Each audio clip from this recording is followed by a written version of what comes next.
Dash. There's a moment when you realize the broken thing in front of you wasn't broken by accident. Ethan Cole had that moment on a rain-soaked Michigan road, his hands buried inside an old Cadillac engine, reading the damage the way a doctor reads a wound, and understanding with cold certainty that someone had done this on purpose. What he found under that hood wasn't a mechanical failure. It was a message, and following it would cost him everything he'd already lost once before. If you're new here, subscribe and hit the bell, because this channel tells the stories nobody else will. Drop your city or country in the comments. Let's see how far this one travels. The storm came in off Lake Erie the way Michigan storms always did in late October. Without apology, without warning, just a wall of gray that swallowed the sky whole and turned the highway into a black river. Ethan Cole had the wipers going full blast on his truck and still couldn't see more than 40 feet in front of him. He'd been meaning to replace those wiper blades for 3 weeks. He hadn't gotten around to it. That was the kind of thing that happened when you ran a one-man shop and spent every dollar twice before you could keep it. He was heading back from a parts run, 2 rebuilt alternators, a set of brake calipers, and a fuel pump for a 2009 Silverado that belonged to a guy named Dennis who'd been without a vehicle for 11 days. Dennis had 2 kids and worked a split shift at a packaging plant in Romulus, and he'd asked Ethan twice if he could get it done by Friday. It was Thursday night. Ethan had pushed it. He almost missed the car. It was sitting on the gravel shoulder of Route 23, maybe a quarter mile past the old grain elevator that had been empty since 2015. A 1978 Cadillac DeVille, white over tan, with its hazard lights blinking in the rain like a pair of tired eyes. No other cars had stopped.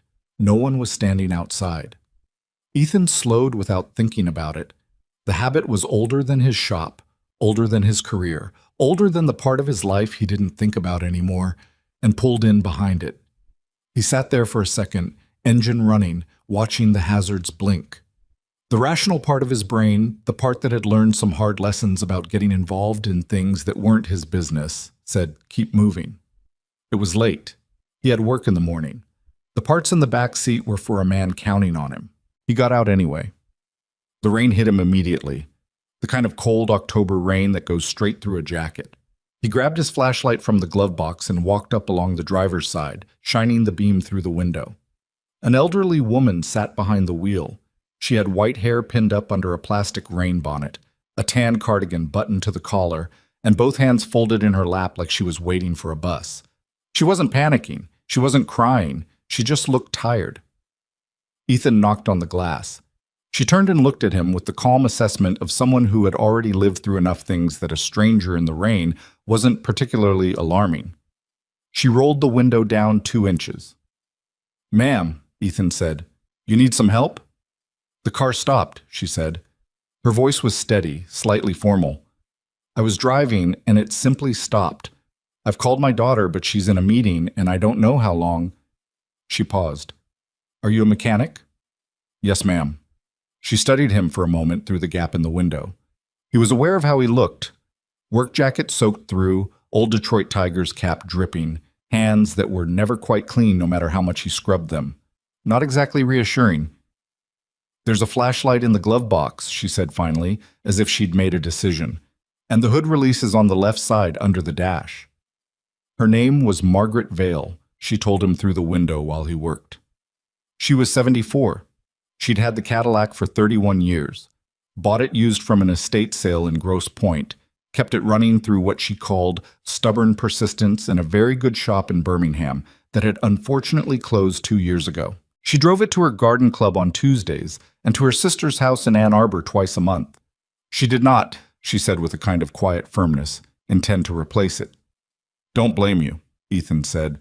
"These old DeVilles were built right. People don't understand how well they were built." "My daughter thinks it's embarrassing," Margaret said. "She drives something German, very angular. I find it cold." Ethan smiled despite himself and bent back under the hood. The rain was coming down harder now, and his flashlight beam moved across the engine the way it always did when he first opened something up. Systematic, patient, reading what was there. The 7.0-liter engine on these late 70s DeVilles was a known quantity to him. He'd worked on 3 of them in the past decade. He knew what wear looked like on these things. He knew what age did to them. This wasn't age.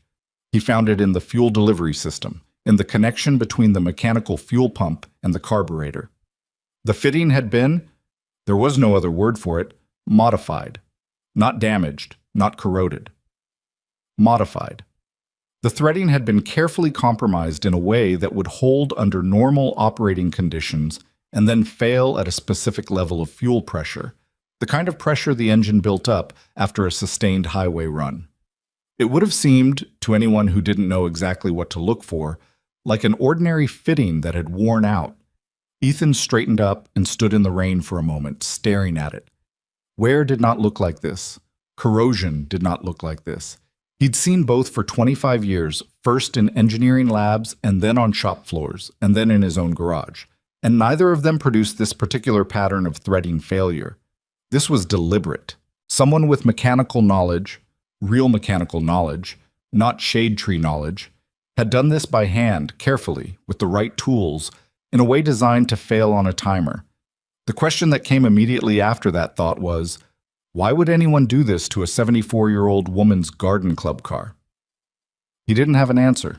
He put the thought in a back corner of his mind the way he put difficult things, not discarding it, just setting it aside until he had more information, and focused on the repair. He had what he needed in his truck. He always carried a general kit because he was constitutionally incapable of driving past a broken-down vehicle without stopping, a quality that his ex-wife had called admirable in theory and exhausting in practice. The repair took 22 minutes in the rain. When he was done, the DeVille started on the first crank, the big engine settling into the low, authoritative idle that those motors were known for. Margaret let out a small sound through the cracked window that might have been relief and might have been simple satisfaction. She tried to pay him. She had her wallet out before he even came around to the driver's side, and she was holding 2 $50 bills with the matter-of-fact directness of a woman who settled her debts promptly. "I appreciate it," Ethan said, "but I'm good." "That's not a reasonable position," Margaret said. "No, ma'am, but it's the one I've got. Make sure you get someone to look at the rest of that fuel system before you take another long drive. There's a shop called Riverfront Auto on Granger. Tell them Ethan sent you." She gave him a long look that he couldn't quite read. "What's your last name, Ethan?" "Cole." She wrote it down on a small notepad she produced from her purse. The kind of woman who carried a notepad. He appreciated that. He followed her in his truck for 4 miles until she turned into a neighborhood with wide streets and old oak trees, and then he drove back out into the rain and pointed himself toward home. Tikem. He lived above the shop. Technically, it was an apartment. Technically, it had a separate entrance, but the truth was, it was a converted storage space that he drywalled and insulated himself 7 years ago when the divorce was finalized, and he needed somewhere cheap to land. It had a good kitchen. He'd put real money into the kitchen, because cooking was the one thing he did that had nothing to do with engines or failure or the past, and a bedroom with a window that looked out over the shop floor below, which meant he sometimes fell asleep watching the outlines of whatever project was waiting for him down there. He showered, heated up leftover soup, and sat at his kitchen table with a beer he didn't particularly want, because sitting with a beer at the kitchen table was what he did when something was sitting wrong in his head, and he needed his hands to have something to do. The fuel fitting. He kept coming back to it. The threading pattern. The deliberateness of it. He'd been an automotive engineer for 11 years before everything fell apart. Suspension systems, drivetrain integration, eventually some early work on driver assistance platforms before those were called anything fancy, and he knew the difference between failure and manufacture. What he'd found in Margaret Vale's Cadillac was manufactured. Someone had sat down with that fitting and intentionally weakened it in a specific, calculated way. The problem was that it made no sense. The car was 31 years old. It was worth maybe $8,000 on a generous day. Margaret Vale was a woman with a garden club and a sister in Ann Arbor. Who sabotages a car like that, owned by a woman like that, and why? He went to bed without an answer and lay there listening to the rain on the roof and the occasional sound of a truck on the highway 2 blocks over, and eventually he slept. His phone rang at 11:47 p.m. He had it on his nightstand and he saw the screen light up in the dark. Unknown number, Michigan area code. He let it ring twice, which was his standard practice for unknown numbers at that hour, and then something, instinct or the leftover unease from the evening, made him pick it up. "Is this Ethan Cole?" The voice was a woman's voice, controlled and precise, with the particular quality of someone who was used to managing how she sounded in high-pressure situations. "Depends who's asking." A pause, brief, but he caught it. "My name is Victoria Vale. I believe you helped my mother this evening." Ethan sat up. "Yes. How's she doing?" "She's fine. She's asleep." Another pause, longer this time. "Mr. Cole, I'd like to ask you some questions about what you found in her car, if that's all right." He turned the lamp on. "What kind of questions?" "The kind that I'd rather ask in person," Victoria said. "But that can't wait until morning. My mother said you were hesitant to take payment. She also said you had her write down your name. Both of those things make me inclined to trust you. I want you to know I'm not inclined easily." "All right," Ethan said. "She also told me what you said about the fuel system, that there was something wrong with it beyond ordinary wear." A beat. "I need to know exactly what you found." "A modified fuel pump fitting," Ethan said. He wasn't going to soften it. "The threading was compromised, not by use, not by corrosion, by hand, with tools, by someone who knew what they were doing. It was designed to fail under sustained highway pressure, on a long trip, like the drive to Ann Arbor." He let that sit for a second. "Does your mother take that drive regularly?" The silence on the other end lasted long enough that he thought the call might have dropped. "Every other Sunday," Victoria said. Her voice had shifted. Something underneath the control had moved. "I thought you should know that," Ethan said. "Yes." She cleared her throat. "Yes, I can see why you'd want me to know." Another pause.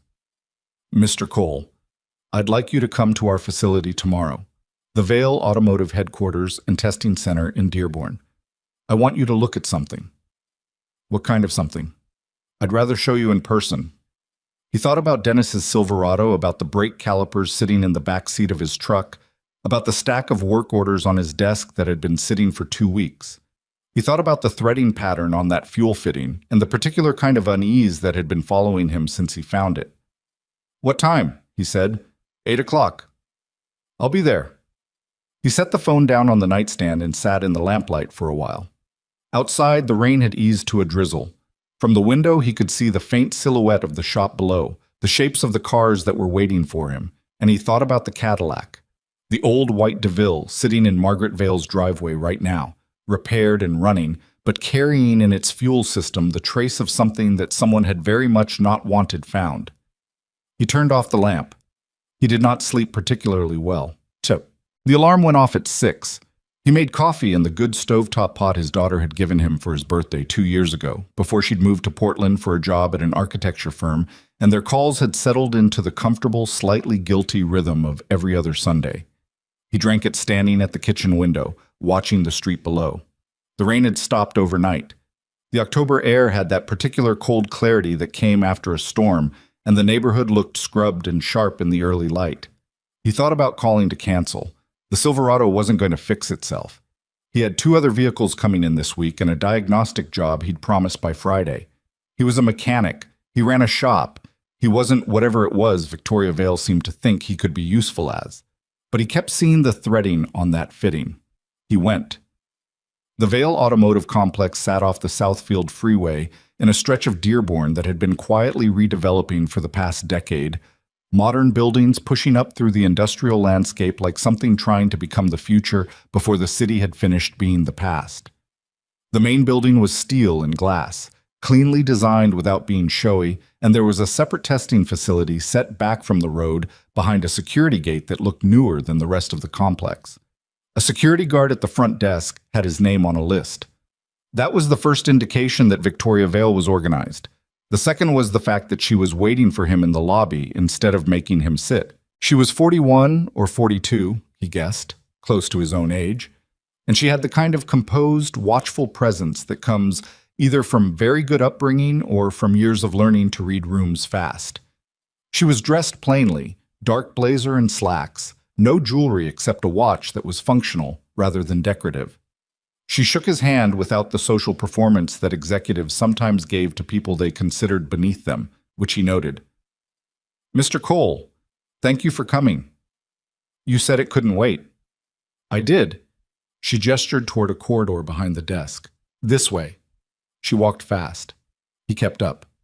"Did you sleep?" he asked. She glanced at him sideways. "A few hours." "Me either." They passed through a badge access door into a wider corridor, and she slowed slightly, dropping her voice. "Before I show you what I want to show you, I need to tell you something, and I need you to understand I'm not accusing you of anything when I say it." "Okay." "When I first heard what my mother told me about the car, my first thought was that you might have been involved, that finding the problem might have been a way to get access to our family, our company." She said it directly, without embarrassment. "I had my security team look into you last night." "I figured," Ethan said. "You figured. You're a CEO. Someone messes with your mother's car and then a mechanic conveniently shows up and finds it?" "Yeah, I figured." She stopped walking and turned to look at him. "What they found was that you were an automotive engineer at Meridian Systems until 2009, that your division was shut down after an internal investigation into data falsification on a structural analysis project, that you were included in the termination even though the investigation never formally charged you." She paused. "And that you've been running a one-man repair shop in Inkster for the past 14 years. "That's accurate," Ethan said. "The data falsification. I didn't do it." He said it flatly, without heat. He'd had enough years with that statement to have removed the emotion from it. "I know that's what people who did it say. I don't have a way to make you believe me that I didn't, but I didn't." She studied him for a moment. "I know," she said. He blinked. "I know you didn't," she said. "We found that too. Keep walking." She pushed open a door at the end of the corridor and they stepped into a large room that smelled like new rubber and electronics. A testing bay, half the size of a football field, with a full-scale prototype vehicle sitting under bank lights in the center. It was a sedan, but sleek, low, with sensor clusters built into the hood and roofline that marked it immediately as an autonomous platform. Around it were workstations, diagnostic displays, and two engineers who looked like they had also been there all night. "This is the Valerian," Victoria said, "our autonomous vehicle. We launch in 8 weeks. It's the biggest product release in our company's history." She walked toward the prototype slowly. 3 weeks ago, our lead systems engineer flagged an anomaly in the steering response data. We ran diagnostics, everything checked out. 2 weeks ago, it flagged again, and last week, during a closed-course test at 55 miles per hour, the vehicle experienced a steering failure that the system didn't predict and couldn't correct. "Anyone hurt?" Ethan asked. "The test driver got the car stopped. He was shaken, not hurt." She stopped beside the prototype and looked at him.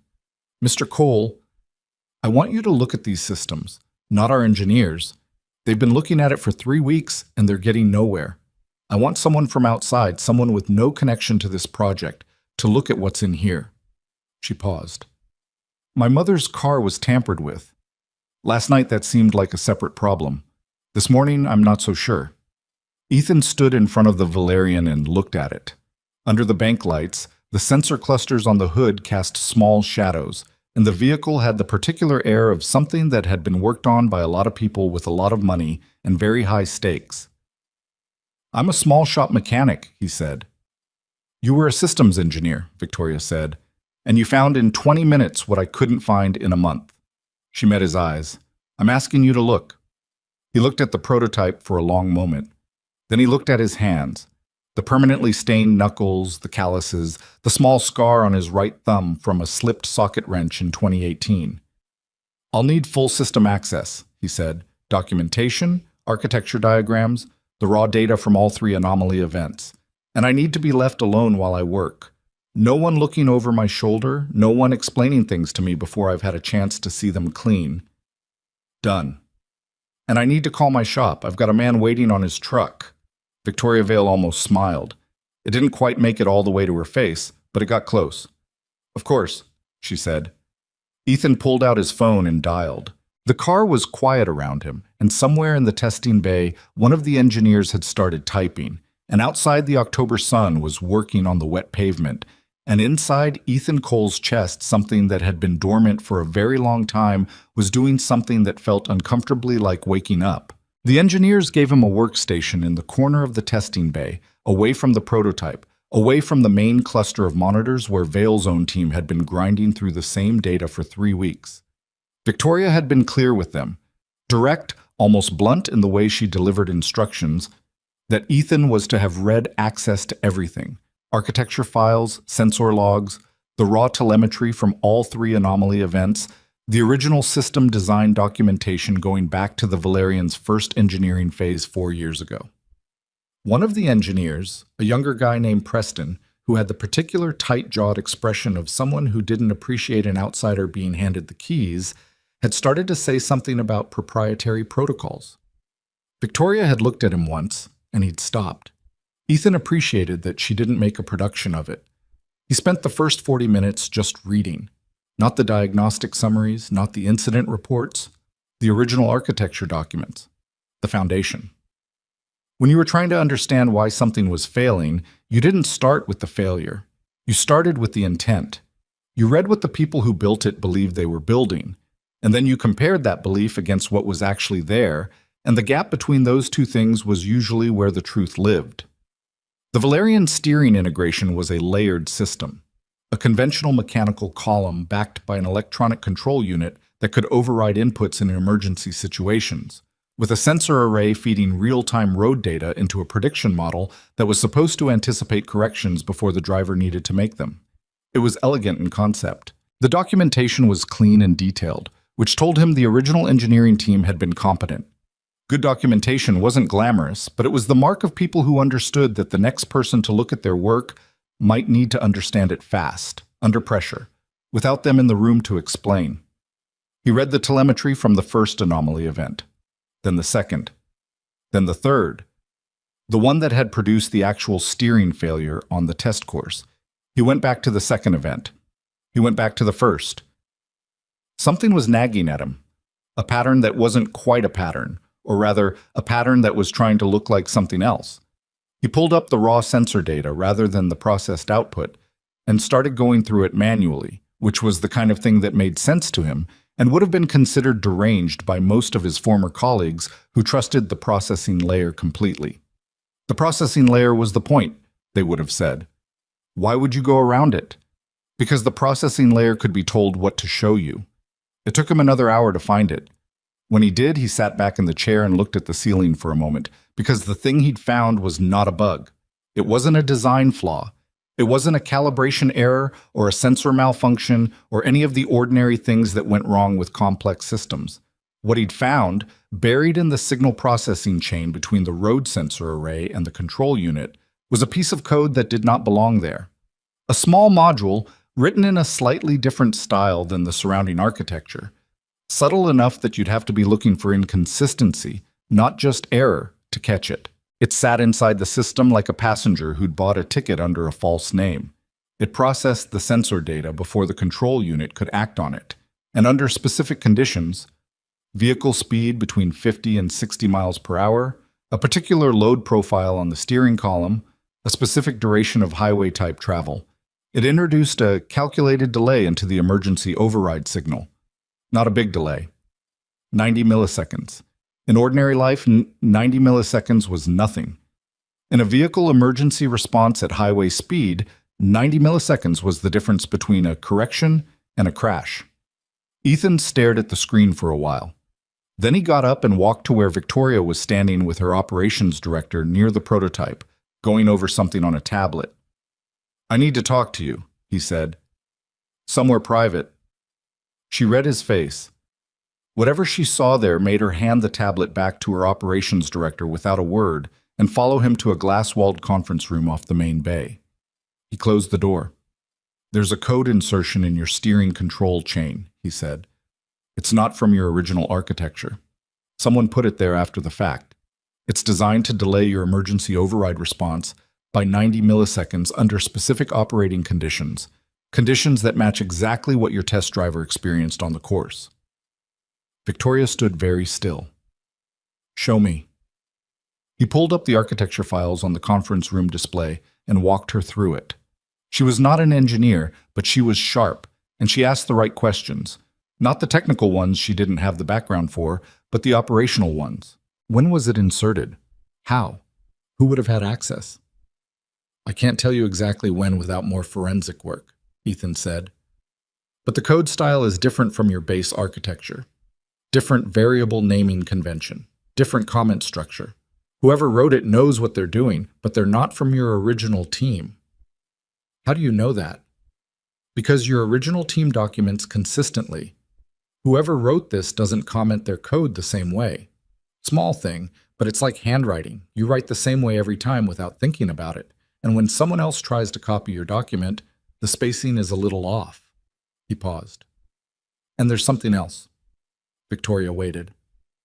The conditions this code activates under, Ethan said, speed between 50 and 60, specific steering load, sustained highway travel. Those are the same general conditions your mother's car was set up to fail under. A fuel delivery failure on a highway run. Different system, different vehicle, different method. But the thinking is the same. Create a failure that looks like an accident. Create it at speed on a road in conditions where an investigation is going to start with mechanical wear, not sabotage. The room was quiet for a moment. Through the glass wall, he could see the Valerian sitting under the bank lights, and Preston at his workstation, and the orderly activity of the testing bay going on as if nothing in the world was wrong. Someone is trying to destroy this launch, Victoria said. It wasn't a question. Someone is trying to destroy the launch, and they're willing to kill people to do it, Ethan said. That's different from corporate sabotage. That's a different level of intent. She turned away from him and stood at the window looking at the prototype. He gave her a moment because some information needed a moment before you could function around it. Who has access to your system architecture? He said. Not the testing facility, the software layer. Who can get into the control systems? Our engineering team. 12 people on the Valerian project specifically. She paused. And the board has oversight access through our chief technical officer. Nominal access, technically.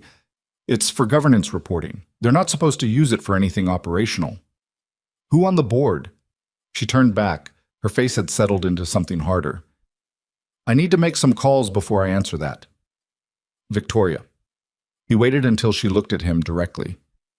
While you're making calls, no one else runs this vehicle. Not a test, not a systems check, not a low-speed pass around the parking lot. Nothing. Is that clear? She held his gaze.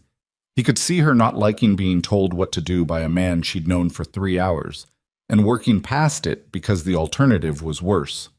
Clear, she said. He called his shop again at noon and got his voicemail, which meant Dennis had already picked up the Silverado. He'd left a key with the neighbor who ran the laundromat next door for exactly that situation, and the shop was empty. He left a message explaining he'd be out another day, possibly 2, and that the Civic waiting on a timing belt could stay where it was, and he'd call when he knew more. Then he bought a bad cup of coffee from the machine in the Vale Automotive break room and went back to the workstation and kept working. The question that was pressing on him wasn't just what the code did, it was what it was connected to. A piece of inserted code didn't insert itself. It arrived through an access point, and it had been there long enough, at least 3 weeks based on the first anomaly, that it had survived 3 separate diagnostic sweeps by a competent team without being found. That didn't mean it was invisible. It meant someone who knew the diagnostic protocols had designed it to pass them. That was a specific kind of knowledge. He started pulling access logs. The system kept them. Every login, every file access, every change. Though the logs for the period he cared about most, the 6 weeks before the first anomaly, had a gap. 4 days in late September where the log entries dropped to almost nothing. Not 0, and 0 would have been obviously wrong. Just sparse. The kind of sparse that happened when a system was under maintenance, or when someone with administrative access had cleaned the record and hadn't quite understood how completely you needed to do it to fool someone who was looking. He noted it and kept going.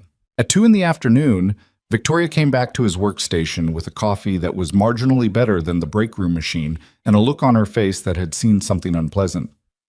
"I talked to our IT security director," she said, keeping her voice low. "Off the record, I asked him about the board access." "And?" "Nominal access is supposed to be read-only. Governance documents, performance dashboards. It's not supposed to touch the engineering systems." She set the coffee down on the desk. "But 2 months ago, our CTO, Lawrence Garth, petitioned the board to expand the technical oversight access. He framed it as a fiduciary responsibility thing, better visibility into the Valerian project given the stakes." She paused. "The board approved it. Garth and 2 board members now have elevated technical access, administrative level." "Names," Ethan said. "Richard Blackwell. He's the board chairman. And Marcus Hale, former executive. He stepped down from operations 3 years ago but kept his board seat." She said the names with a flatness that told him she'd been sitting with something uncomfortable. "Blackwell has been a board member for 9 years. Hale was our VP of Strategic Development before he left operations." Ethan looked at the access log gap on his screen. "Is Marcus Hale connected to Meridian Systems?" The question came out before he'd fully decided to ask it, but it had been sitting in him since that morning, the connection he wasn't quite ready to name yet, because naming it meant something that felt large and inconvenient and personally costly. Victoria frowned. Why? Meridian Systems, Dearborn-based automotive engineering firm, shut down in 2009 after an internal investigation into data falsification on a structural analysis project. 11 people lost their jobs. He kept his voice level. "I was one of them. I didn't falsify the data. I was shut out before I could prove it, and the investigation closed before my team's objections were formally heard." She was watching him carefully now. "You think there's a connection between what happened to you and what's happening here?" "I think someone has been doing this for a long time," Ethan said, "creating technical failures that look like accidents, inserting them into systems, waiting for the right moment." He turned back to the screen. "If Marcus Hale had any connection to Meridian in 2009, I'd like to know about it." Victoria left again. He went back to the logs. What he found in the next hour didn't make him feel better. The administrative access granted to Blackwell, Hale, and Garth had been used. But the usage records were thin in the same way the maintenance logs were thin. Cleaned up. Not completely, because whoever was doing it was thorough, but not perfect, and thoroughness had limits. There were traces. Residual entries that hadn't been cleared because they sat in a secondary log that the cleanup hadn't touched. Small files transferred out. A system parameter adjusted and then readjusted. The kind of digital fingerprints that required knowing where to look and what counted as significant. Ethan printed everything he found and put it in a folder because he didn't entirely trust this building's network. Preston appeared at his shoulder at around 4 o'clock, in the way that people who resent you sometimes appear. Not to help, but to see if you've failed yet. "Find anything?"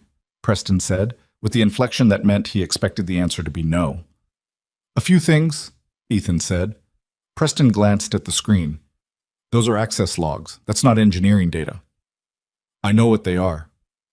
"Our security team already reviewed the access logs. They flagged nothing." Ethan looked at him. Preston was maybe 30, well-credentialed, the kind of engineer who'd gone from a good school to a good company and never had a reason to learn how to read the space between things, because the things themselves had always been clearly labeled. He wasn't a bad engineer, he was just young in a specific way. "Your security team was looking for unauthorized access," Ethan said. "They were looking for someone who got in when they shouldn't have. I'm looking for someone who had permission and used it wrong. Those are different searches." Preston opened his mouth, closed it, and left. Ethan went back to the logs. By 5 o'clock, he had enough of a picture to understand the shape of what had happened, even if he didn't have all the pieces. The code insertion had come through the elevated administrative access. The maintenance window in the logs corresponded to a period when Garth had filed a routine system update notification, a notification that would have granted temporary elevated write access to the engineering systems. The notification was legitimate on its face. The window it created had been used for something that wasn't in the notification. The Valerian wasn't just a product, it was a stock event. The kind of launch that moved share price by 20–30% if it went well, or sent it into freefall if it didn't.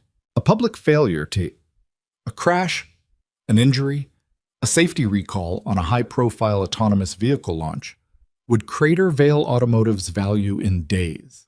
Someone who knew the failure was coming and had positioned themselves to buy the stock after the drop would make an extraordinary amount of money. And if that same someone had also maneuvered to remove the current leadership in the chaos that followed, they'd walk into a devalued company with enough votes to restructure it however they liked. It was not a new scheme. The mechanism was new. The technical sophistication, the way it was embedded in the software rather than the hardware. But the shape of it was old. Use information to create an outcome and position yourself to profit from the outcome. People had been doing it as long as there were things to destroy and money to make from the wreckage. What made this different was Margaret Vail's Cadillac. That was the part that Ethan kept turning over. A vehicle tampering that looked like a simple mechanical failure, timed to create a high-speed steering loss on a highway, targeting the CEO's elderly mother. That wasn't about stock price. That was about removing Victoria Vail from the equation. Not from the company, but from the world. Or it was a warning, or it was insurance, or it was the work of someone who had started to confuse the scheme with something more personal. None of those possibilities were comfortable. He was still at the workstation when Victoria came back at 5:30, moving faster than she'd moved all day. "Marcus Hale," she said, and her voice had a tightness in it that hadn't been there before. He was at Meridian Systems from 2005 to 2008. He was on the corporate development side, not engineering. He left 13 months before the investigation. She stopped beside the workstation and looked at the screen, at the printed folder on the desk beside it. He left with a consulting contract that funneled him into 3 other automotive companies over the next 4 years, and one of those companies was acquired by Vail 2 years after that. A pause. He joined our board through the acquisition. Ethan sat with that for a moment. The room around them had gone quieter as the late afternoon had thinned out the staff, and the Valerian sat in the middle of the bay looking passive and expensive and dangerous. "He's been here for 7 years, Victoria said. "Yes." "And you think he was connected to what happened to you at Meridian?" "I think someone used the same method at Meridian that someone is using here," Ethan said. "Insert a problem into a technical system. Let it fail at the worst possible moment. Profit from the chaos. At Meridian, it was data falsification on a structural analysis. Someone altered the results to make a project look viable when it wasn't, or look compromised when it wasn't. I was never sure which because I got pushed out before I could document it properly." He paused. The people who lost their jobs at Meridian were the people who were close to figuring it out. Victoria looked at him steadily. "Were you close to figuring it out?" "I had 2 weeks of documentation before HR called me in." He kept his voice neutral, because the anger that lived behind that sentence was old and worn and didn't help anyone. 14 years later, I've had a lot of time to think about what I saw and what it meant." She sat down in the chair beside the workstation. Not the executive posture, just a person sitting down because they needed to think and their legs were tired. "My mother's car," she said. "If this is connected, if Hale or Blackwell or whoever is behind this knew you were the one who found it." "They don't know yet," Ethan said. "You called me at midnight. I was here by 8. It's been 1 day." "But they'll find out." "Probably." She looked at him. "Does that worry you?" He thought about the answer honestly. "Less than it probably should," he said. "I spent 14 years worrying about things that had already happened. I'm trying to be better about the present." She almost smiled again. "It almost made it all the way this time. I'm going to call our legal team tonight, and our outside counsel, and I want to bring in an independent forensic investigator to review everything you've found before we take it anywhere official." "That's smart," Ethan said. "I'm also going to increase security on my mother's house." Her jaw tightened slightly. "She's going to be furious. She'll tell me I'm overreacting. She seems like someone who handles herself." "She does." Victoria stood, but she also told me this morning that the mechanic who fixed her car had kind eyes and didn't try to charge her anything, and that I should trust him. My mother is not usually wrong about people." A pause. "She's also not usually right that fast." Ethan gathered the printed folder and stood up from the workstation. his back making the specific complaint it always made after a long day hunched over a desk or an engine. He was 46 years old, and he felt it unevenly. Sometimes like 30, sometimes like 60. Never in between. "I'll come back tomorrow," he said. "I want to trace the code insertion further. Find the original commit point if I can. I'll have a badge made up for you." He nodded and picked up his jacket. At the door to the testing bay, he stopped and looked back at the Valerian under the lights. 90 milliseconds. That was what someone had decided a human life was worth. A 90-millisecond delay, buried where no one would think to look, waiting for the right conditions like a trap waiting for a footstep. He thought about the fuel fitting on Margaret Vale's Cadillac, the precision of it, the patience. Whoever was doing this had been doing it for a long time, and they were good at it, and they had not yet had reason to believe anyone was looking at them from an angle they hadn't anticipated. Ethan Cole walked out into the parking lot. The October evening had gone cold and clear, and his truck was sitting where he'd left it that morning, patient and ordinary, and his. And he got in and drove back to Inkster and the apartment above the shop, and the life he'd built from what was left after everything else had been taken.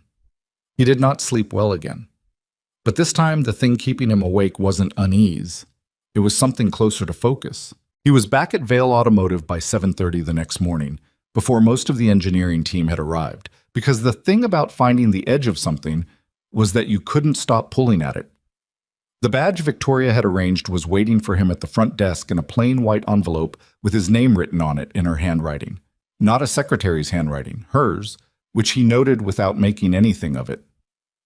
The testing bay was quieter in the early morning. The Valerian sat exactly where it had been the night before, untouched, the way he'd asked. He'd half expected to come in and find someone had run a diagnostic check on it overnight, the way people always found reasons to do the thing you'd asked them not to do when they didn't fully understand why you'd asked. But the bay was clean and still, and the workstation where he'd spent the previous day was exactly as he'd left it. He started at the code insertion point and worked outward.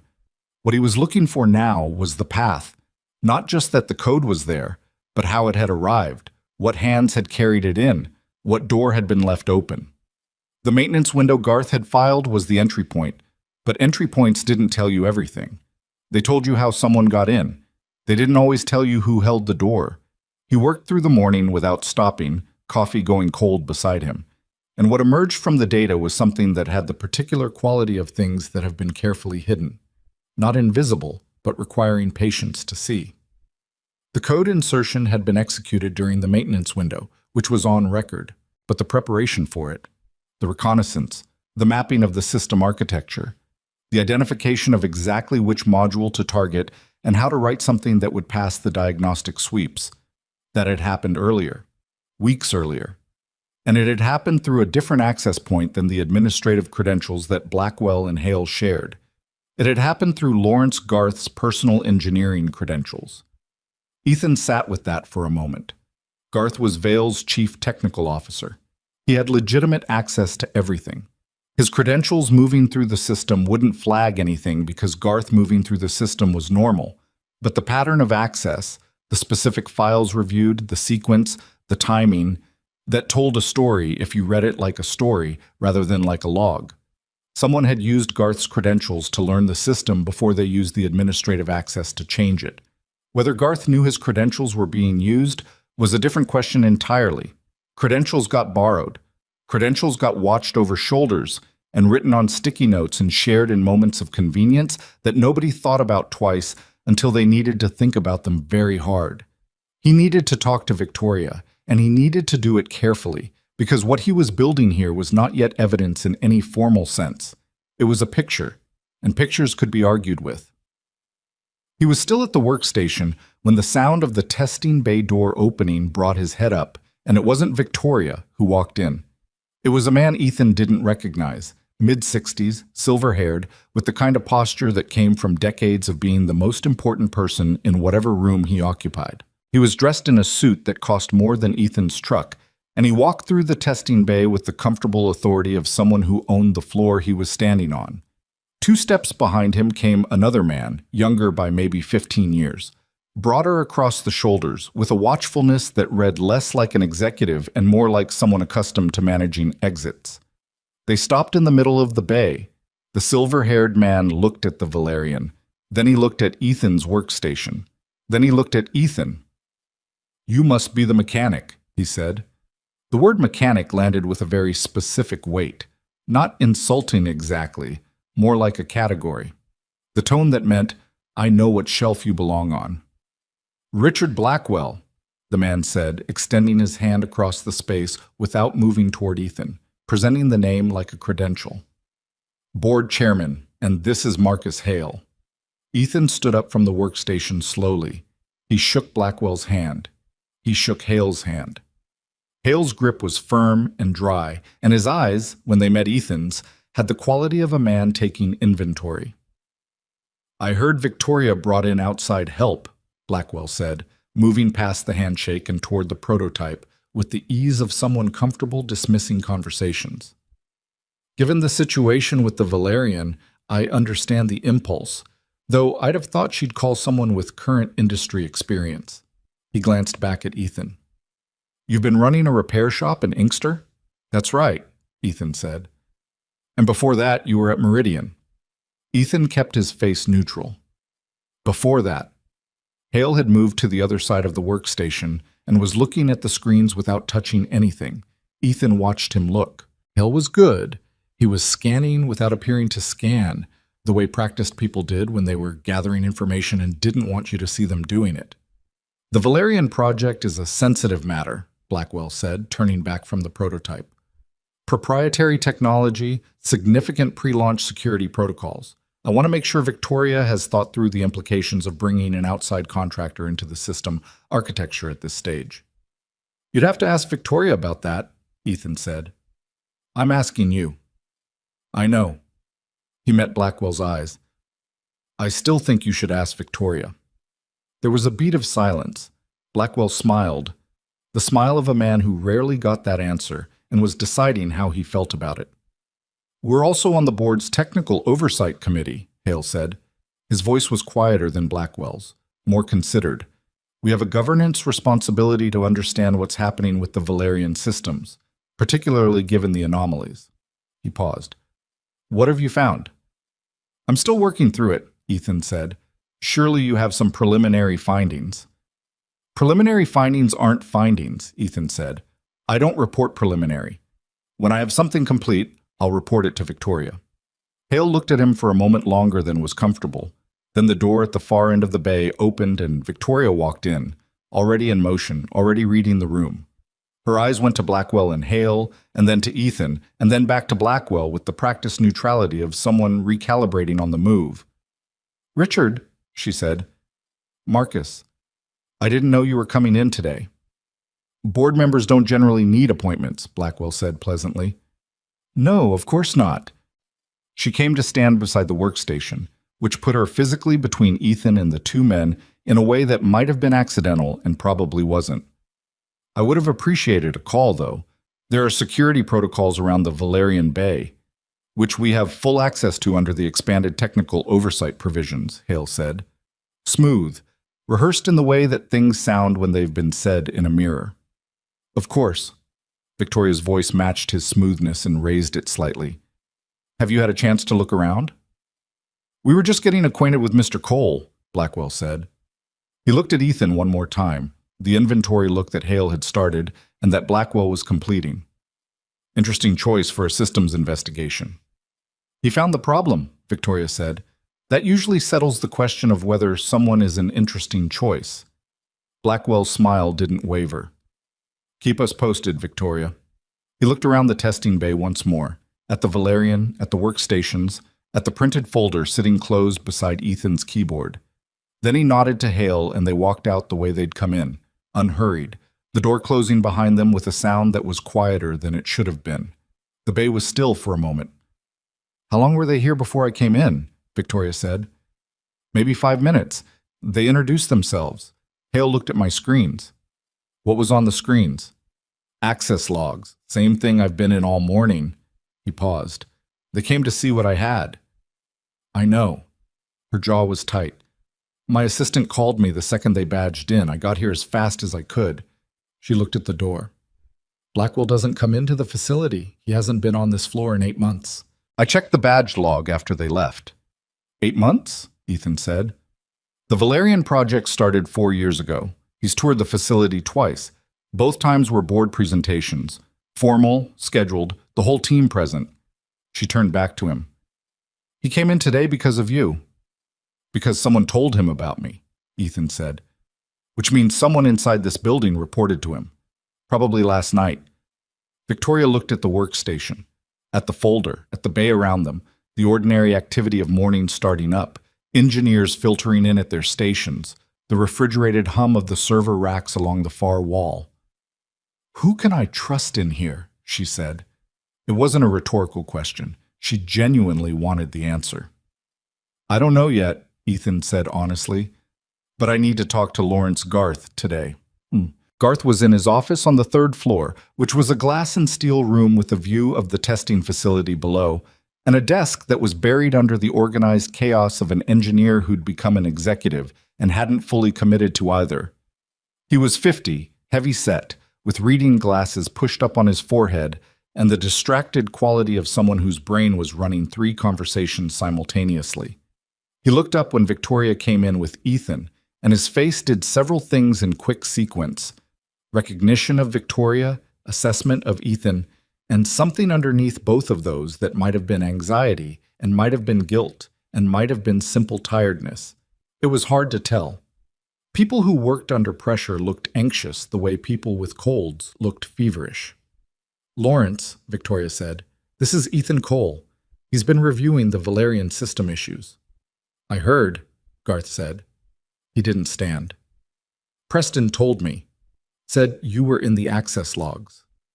I was, Ethan said. He sat down in the chair across from the desk, the one you'd sit in if you were a subordinate reporting to Garth, and Garth registered that choice without commenting on it. I need to ask you about the maintenance window you filed 6 weeks ago, the system update notification. Garth took his glasses off his forehead and set them on the desk. What about it? It was a routine notification, but it created a 4-hour write access window to the engineering systems. I want to know who else you told about that window, and whether your credentials were used by anyone other than you during that period. The silence that followed was brief, but had substance. Garth looked at Victoria, then back at Ethan. My credentials are my own, he said. I know they're supposed to be, Ethan said. I'm asking whether they were. Another pause. Garth picked up a pen from his desk and turned it in his fingers, which was either a nervous habit or a stall, and Ethan sat and waited because waiting was sometimes the whole tool. 6 weeks ago, Garth said slowly.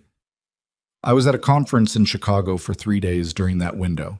I was working remotely, using the VPN, and yes, I accessed the systems from the hotel. He set the pen down. I shared my screen with Marcus Hale during a call. He asked to see the update progress. It was a board oversight call, standard. He had every right to see it. Did you share your credentials? Ethan said. I shared my screen. Did he ever ask you to hand over control of the remote session? The pause this time was longer. Garth looked out the window at the testing bay below, at the Valerian under the lights. He said his view was lagging. He asked if he could access the session directly to check something on the update parameters. I gave him the session token. A beat. It was 2 minutes. He looked at the update parameters and gave it back. He had your credentials for 2 minutes, Ethan said. A session token, not my... Garth stopped. He was an engineer. He understood, as the words were leaving his mouth, what a session token meant in terms of access. He'd known it the whole time and hadn't known he knew it.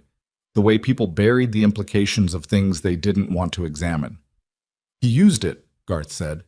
It came out flat. I think so, Ethan said. I can't confirm that without a forensic review that goes deeper than what I've done, but yes, I think the access pattern in the logs during that window is consistent with someone using your credentials to map the system architecture. Specifically, the steering control chain. Garth put both hands flat on the desk. He stared at them.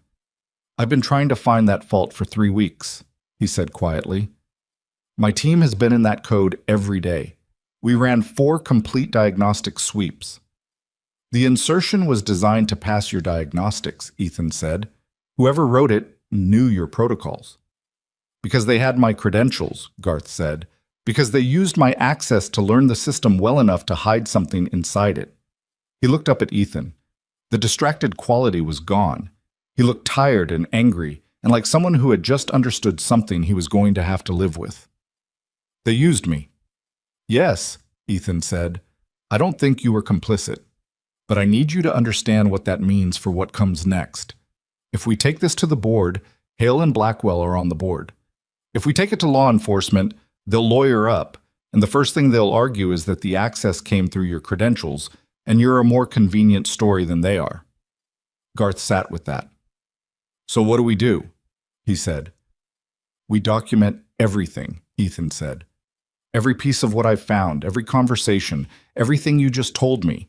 We get it in front of independent investigators before we move it anywhere else.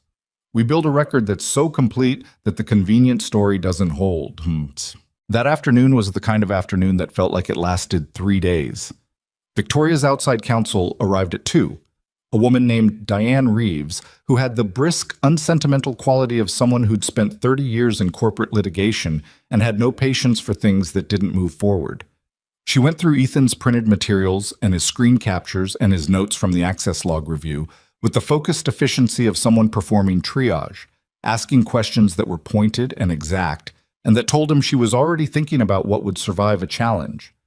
This, she said, tapping the access log gap, this is your strongest piece. The cleanup is documented in its own failure. Whoever scrubbed the logs didn't know about the secondary retention layer. That's what I thought, Ethan said. And the code insertion. She looked at the architecture printouts. You're confident this is not a native element of the system? Yes, the style is inconsistent with the base architecture and the function it performs has no legitimate operational purpose. There's no scenario where you'd want to delay an emergency override by 90 milliseconds. None. The session token conversation with Garth, she said. We'll need that in writing, a formal statement. He'll give it, Victoria said. She was sitting at the end of the conference table, having said relatively little for the past hour, which Ethan had come to understand was her mode when she was processing something serious. She spoke less when it mattered more. He's already asked to, Diane made a note. The Meridian connection is useful background, but it's not evidence of anything actionable in itself. What it does is establish a pattern. Same methodology, different target, 14 years apart. That's meaningful to a jury. It's not meaningful to a warrant application. She looked at Ethan. You said you had 2 weeks of documentation before you were terminated. Yes. Do you still have it? He thought about the brown accordion folder in the bottom drawer of his desk at the shop. The one he'd moved 4 times over 14 years and never thrown away. Not because he thought it would ever matter again, but because throwing it away would have felt like agreeing that what happened had been his fault. Yes, he said. Diane looked at him over the top of her glasses. I'd like to see it. He drove back to Inkster, opened the shop for an hour and a half, called 2 customers with updates, replaced the cabin air filter on a 2017 Honda CR-V whose owner had been waiting a week, and then went upstairs and pulled the accordion folder from the bottom drawer and stood in his kitchen holding it for a minute before putting it under his arm and going back to the car. The papers inside were 14 years old. Some of the pages had gone a little yellow at the edges, and his notes in the margins were in the handwriting he'd had before he'd started writing everything smaller, the compressed efficiency of a man trying to fit more onto less space. He'd documented 3 months of anomalies in the Meridian structural analysis data. Small discrepancies that grew into medium discrepancies that grew into a pattern that only made sense if someone was adjusting the outputs deliberately. He'd flagged it to his supervisor twice. He'd flagged it to the division head once, in an email that he had a copy of, and the division head had told him to rerun the baseline calibration and stop worrying about it. 3 weeks later, the internal investigation had opened, and the shape of it had made immediately clear that the investigation was not looking for what Ethan had found. It was looking for something it had already decided to find. He handed the folder to Diane Reeves at 4:30 in the afternoon and watched her go through it page by page. She was quiet for a long time. The email to your division head, she said, 2 weeks before the investigation opened. Yes. Your division head at Meridian at that time was a man named Alan Corby, she said. It wasn't a question, she'd already looked this up. Corby left Meridian in 2010. He's been a consultant to 7 companies in the past 12 years. She looked up from the folder. 3 of them had board-level connections to Marcus Hale. The room went quiet in the particular way that rooms go quiet when several people have just understood something at the same time. Victoria stood up from her chair and walked to the window. Outside, the afternoon had gone gray, thin clouds moving in from the northwest, and the parking lot below was half empty in the way of late Friday afternoons. She stood there for a moment with her back to the room. "How long has this been going on?" she said. It was barely a question. "At least 14 years, Ethan said. "Probably longer." Meridian wasn't necessarily the beginning. She turned around. Her face had the look of someone who had been holding something together by sheer organization and competence, and had just been shown that the thing she was holding was larger than she'd understood. They've been doing this to companies for over a decade, using technical access to create failures, positioning to profit from the collapse, moving on. She looked at Ethan. And the one time someone found it, they shut him out before he could prove it. "They didn't know I still had the folder," Ethan said. "No," she said. "They thought they'd taken everything from you." He didn't have an answer for that, so he didn't give one. Diane closed the accordion folder and set it on the table in front of her. "I want to bring in a forensic accounting firm tonight. If this is what it looks like, a coordinated scheme to short the stock ahead of a manufactured failure, there'll be financial evidence, positions established, timing that correlates with the access pattern." She looked between Ethan and Victoria. "I also want to go to the SEC, not the board, not local law enforcement, the SEC and federal investigators. Because if this crosses state lines, and the Meridian connection in 2009 suggests it does, this is federal." "What's the timeline?" Victoria said. "If you give me authorization tonight, I can have a forensic team in the system by morning and a federal contact briefed by end of day tomorrow." Diane paused. "But you need to understand something. Once we move this forward officially, you lose control of the pace. Things will happen faster than you want them to and slower than you need them to. And in the meantime, Blackwell and Hale are still on your board, and Garth's credentials are still potentially compromised, and the Valerian is sitting in your testing bay." "The launch," Victoria said. "The launch has to be delayed," Ethan said. He said it knowing what it meant. 8 weeks from a product release that was the company's biggest moment in a decade, with pre-orders filed and press events scheduled and dealers waiting. "I know what that costs." "Do you?" Victoria said. "Not sharp. Genuine. I know what a 55-mile-per-hour steering failure costs more," he said. She looked at him for a long moment. Then she looked at Diane. "Authorize the forensic team. Make the federal call." She paused. "And get someone to pull the board's financial positions for the past 6 months. All of them." Diane picked up her phone. The afternoon moved into evening. Papers accumulated. Calls were made in corners of the conference room and voices kept deliberately low. Ethan sat at the table and answered questions when he had answers and said he didn't know when he didn't, which happened more than he liked, because the full shape of what Blackwell and Hale had built over years wasn't something one man with access logs and a 14-year-old accordion folder could see completely. At some point, someone ordered food, sandwiches from somewhere, delivered to the lobby. And Ethan ate half of one without tasting it because eating was what you did when you remembered to. At 7 in the evening, Preston appeared in the doorway of the conference room. He'd been in the testing bay all day, and he looked tired and slightly shrunken, like a man who'd been reassessing things. "The secondary log review," he said. "I went back through it myself. You were right. The access pattern during the maintenance window doesn't match Garth's normal usage profile." He said it with the difficulty of someone who found being right about the wrong thing distinctly uncomfortable. He looked at Ethan. "I should have found that." "You were looking for malfunction," Ethan said, "not deception. Different search." Preston nodded, said nothing else. Left. Victoria walked back into the conference room at 7:30 and sat down across from Ethan with the particular bone tiredness of a person who had been running on adrenaline and competence for 36 hours and was starting to feel the bottom of both. "Tomorrow morning," she said, "Blackwell has called a board meeting. He says it's about the Valerian delay. He's framing it as a leadership confidence issue." Ethan looked at her. He found out about the delay. I don't know how he found out, but yes. She rubbed the side of her face with one hand, a gesture that was unguarded enough to remind him that she was a person, not just a function. He's going to try to remove me before we can move the investigation forward. Can he do that? With Hale's vote and 2 others, yes, the board has removal authority. Does he have the votes? I don't know yet. She looked at the table, at the folders and printouts spread across it. I've been CEO of this company for 6 years.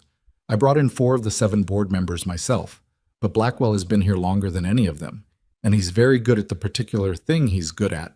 She paused. Making people feel like the problem is the person pointing at the problem. Ethan knew that feeling with a specificity that went past professional and into something older and more personal, and he didn't say so because it wasn't the moment for it. The board meeting is at 9, Victoria said. I'll be there, Ethan said. She looked at him. It's not going to be a friendly room. No, he said. It's usually not when I'm in it. Outside the window, the October dark had settled in fully over the parking lot, and somewhere in the city a siren moved through the distance and faded, and the building around them hummed with the patient sound of servers and climate control and all the infrastructure of a company that had been built over decades and was now, in some way none of them could fully see yet, fighting for its own survival. Ethan gathered his jacket from the back of his chair. His back ached. His eyes were tired in the specific way of too many hours on screens. He thought about the shop, about the cars waiting for him, about Dennis's Silverado, which by now was probably running fine and carrying its owner back and forth to the packaging plant in Romulus without any drama at all. He thought about Margaret Vale, sitting in her tan cardigan on the shoulder of Route 23 in the rain, hands folded in her lap, waiting.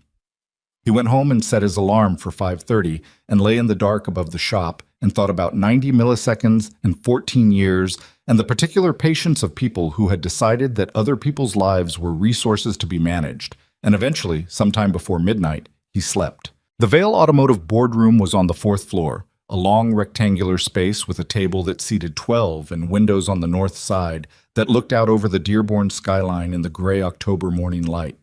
Someone had arranged the chairs with the careful symmetry of people who believed that order in a room produced order in a meeting. It had never worked that way in Ethan's experience, but the effort was noted.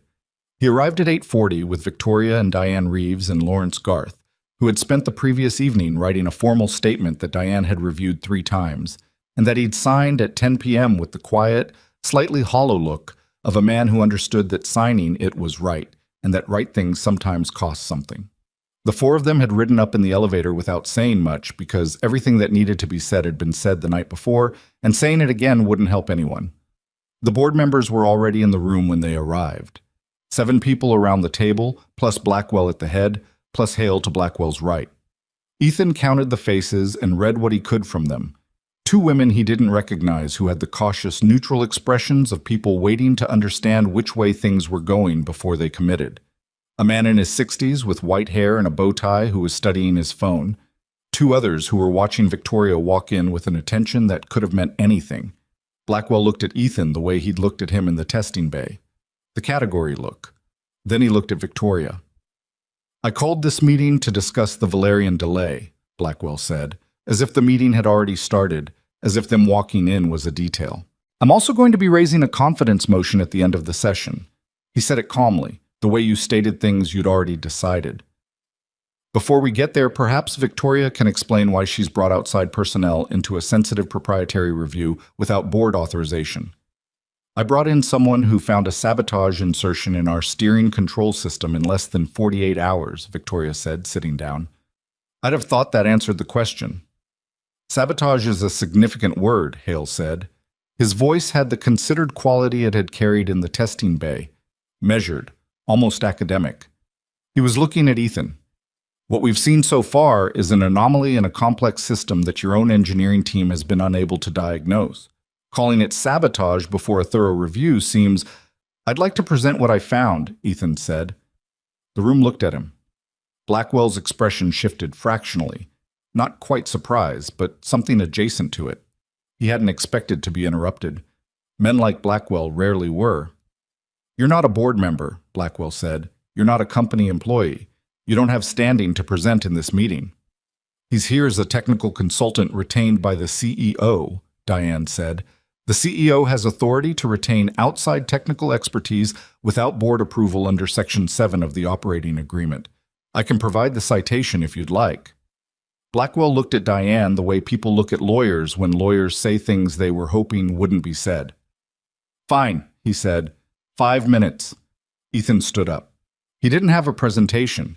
He'd deliberately not made slides or a deck or anything that could be forwarded or photographed or argued with on formatting grounds. He had printed materials, the same stack he'd put together over 2 days, and he distributed them around the table himself, walking the length of the room, setting a copy in front of each board member, which meant he walked past Blackwell and Hale and placed copies in front of them too, and neither of them touched the papers immediately, which he noted.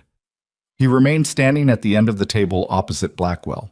He thought briefly about what he was doing in the plain factual sense. A small shop mechanic from Inkster in a boardroom full of people who controlled more money than he'd earned in his life, presenting evidence of a conspiracy to people who might be part of it, or might be its next victims, and he didn't yet know which was which. He thought about it, set it aside, and spoke. 3 days ago, I repaired a fuel delivery failure on a 1978 Cadillac belonging to Margaret Vale, he said. The failure looked like ordinary mechanical wear. It wasn't. The fuel pump fitting had been modified by hand, by someone with real mechanical knowledge, to fail under sustained highway pressure. The same conditions as the drive from Grosse Pointe to Ann Arbor that Margaret Vale makes twice a month. He paused. That same night, I was asked to review the Valerian system anomalies. What I found is documented starting on page 1. A code insertion in the steering control chain, not a native element of the architecture, not a design flaw, not a calibration error, a deliberate addition written in a different style than the surrounding code, designed specifically to delay the emergency override response by 90 milliseconds under highway operating conditions. Page 4 shows the access log analysis, demonstrating that the insertion was executed during the maintenance window filed by Lawrence Garth in late September, using session credentials that Garth shared with a board member during a remote oversight call. He let that land. The room was quiet. The 2 women he didn't recognize were both reading the papers now. The man with the bow tie had set his phone face down. "That's a serious allegation," one of the women said. Her name tag said Patterson. Without looking up from the documents. "This access log evidence, who reviewed it?" "I did, and our outside counsel reviewed my methodology." Ethan nodded toward Diane, and Lawrence Garth reviewed the session token records and provided a formal statement, which is on page 9. Patterson found page 9. She read it. The room was quiet while she read it. "You're claiming Marcus Hale used Garth's credentials to access the engineering systems," she said. "I'm presenting evidence consistent with that conclusion," Ethan said. "A forensic accounting firm retained by Ms. Vale last night is currently reviewing the financial records, specifically short positions established on Vale automotive stock in the past 60 days and their correlation with the timing of the access pattern." Hale's face, until now, had remained composed. Something in it shifted at the word forensic, small enough that you'd miss it if you weren't watching. Ethan was watching. "This is..." Hale started. "Page 12, Ethan said. "The secondary log records that weren't cleared in the maintenance cleanup. The primary log has a 4-day gap consistent with deliberate scrubbing. The secondary retention layer wasn't touched. The access timestamps in the secondary log correspond to file reviews of the steering control architecture documentation, specific files, in a sequence that maps to a systematic survey of the system before the insertion was made." He paused. Page 14. The Meridian Systems Connection. Marcus Hale was at Meridian from 2005 to 2008. I was at Meridian from 2001 until I was terminated in 2009 during an internal investigation into data falsification. I was documenting anomalies in the structural analysis outputs, the same kind of deliberate manipulation that appears in the Valerian system, when the investigation opened and my access was revoked. I still have the documentation from that period. He looked directly at Hale. Including an email I sent to my division head, Alan Corby, 2 weeks before the investigation opened, detailing what I'd found. Corby has since consulted for 3 companies with board-level connections to Marcus Hale. The room was different now. The quality of the silence had changed. Blackwell was still at the head of the table, still in the posture of authority, but something in the room's gravity had shifted, and he was no longer at the center of it. "Richard." It was Patterson who spoke, and she wasn't speaking to Ethan. She was looking down the table at Blackwell. "Did you know about any of this?" Blackwell's face was controlled. "What I know is that a man with no current industry credentials and a history of involvement in a corporate scandal is making allegations against board members of a company he has no formal relationship with." He kept his voice level, the voice of reasonableness, the voice Ethan had heard in different registers from different people all his working life, the voice that made the person pointing at the problem look like the problem. "These documents represent one man's interpretation of technical data that our own engineering team has been unable to validate after 3 weeks of review. Before this board takes any of this seriously, our engineering team was looking for a system malfunction," Victoria said. "They found none, because there is none. There is a deliberate insertion designed to pass their diagnostics. That's not a failure of their competence. It's a demonstration of how sophisticated this is." She was looking at the board, not at Blackwell, looking at Patterson, at the man with the bow tie, at the others who were still reading. "Ethan Cole found it in 2 days because he came in from outside the system's assumptions. He wasn't looking for what should be wrong. He was looking for what didn't belong." "Victoria," Blackwell said. "I'm not done." Her voice had a quality that Ethan had not quite heard from her before. Not louder, not harder, but more settled. Like someone who had decided they were done being careful. "I've been CEO of this company for 6 years. In that time, we've grown revenue by 40%. We've brought the Valerian from concept to launch ready, and we've done it by making decisions that were right for the company, even when they were difficult. What I'm telling you now is that the most difficult decision I have made in 6 years is sitting in this room.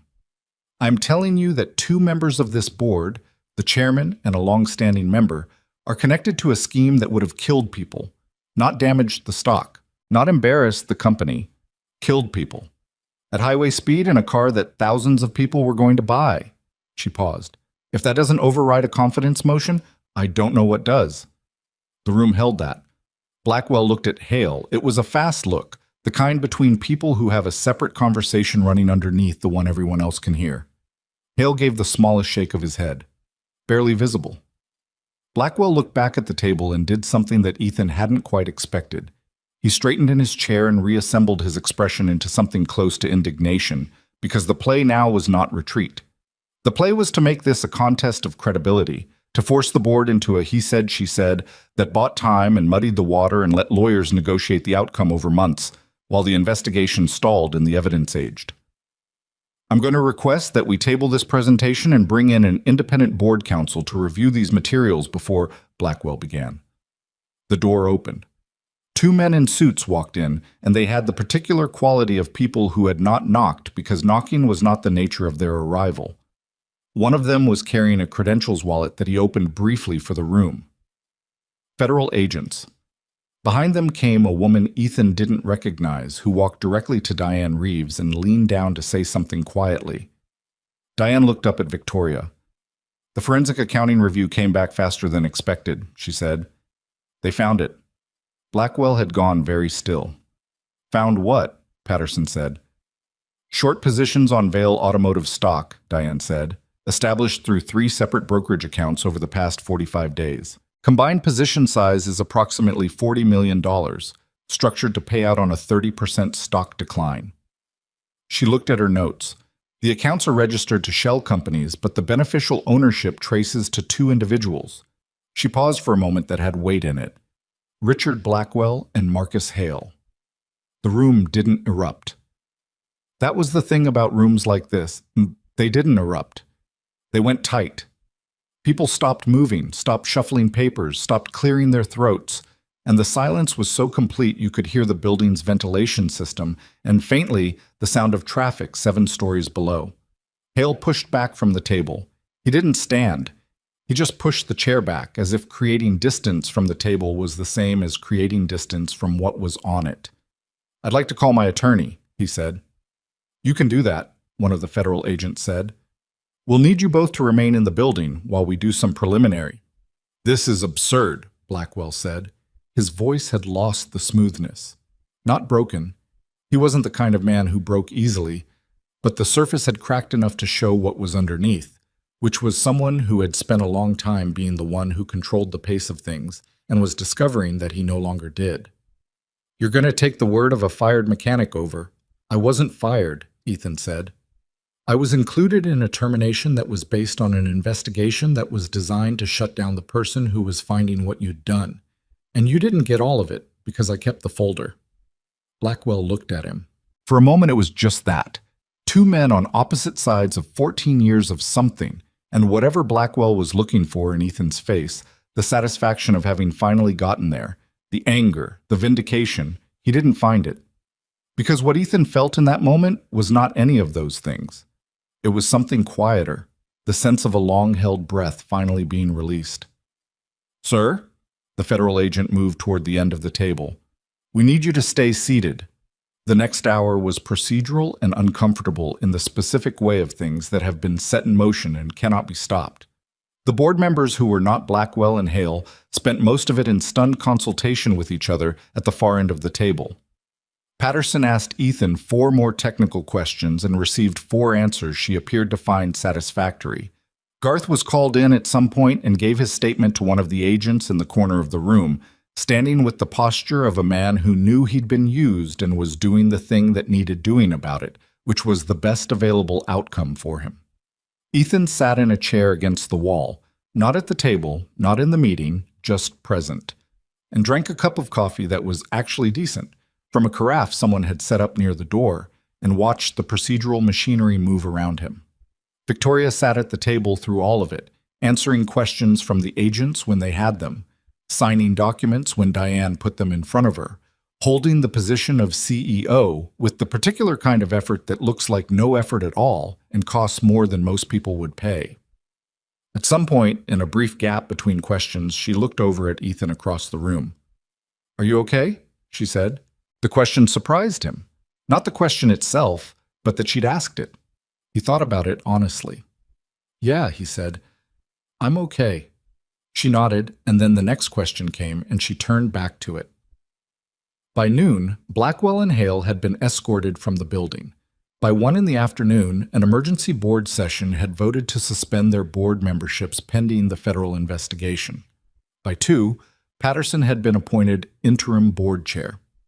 She was methodical and unemotional about it in a way that suggested she'd been waiting for an opportunity to be methodical and unemotional, and that she was going to be good at the job. Ethan went down to the testing bay in the early afternoon while the procedural activity was still running on the floor above. He stood in front of the Valerian alone for a while. The testing bay was empty. Everyone pulled into meetings or interviews or the bureaucratic machinery that followed the kind of morning they'd had.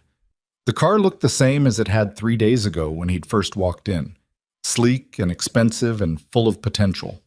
The sensors on the hood threw small shadows under the bank lights, and he could see, if he stood at the right angle, the tiny camera clusters at the roofline that were supposed to see everything the car needed to see to keep its passengers safe.